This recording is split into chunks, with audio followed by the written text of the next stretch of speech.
Rider na sumemplang matapos mabundol ang patawid na lalaki na sagasaan ng bus sa Ilocos Sur.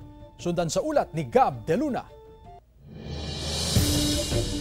Sa CCTV footage na ito, makikita ang pagsemplang ng rider matapos mabundol ang lalaking patawid sa kalsada. Pagsemplang ng rider, humandusay ito sa kalsada, saka nagulungan ng paparating na pampasaherong bus. Patay ang rider na si Eduardo Taan Jr., 34 anyos. Nangyari ang aksidente sa Barangay Poblacion, Santo Domingo, Ilocos Sur. Actually, itong driver natin ng motorcycle, na-run over nga ng bus natin, sakto naman dito sa head part niya, sir. Di daw-dawa mi sir, akang kami ngagdaromen, dumawat kami lati tulong data. Tulungan da kam lang nga mangidolin, ta. Tirigat tibiyag, sir.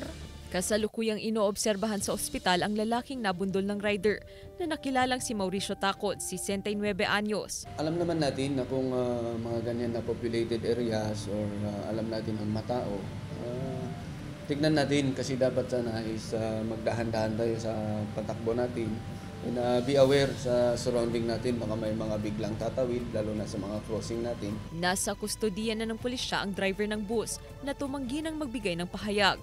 Kasama si Norman Raca, Gab De Luna, 1 North Central Luzon.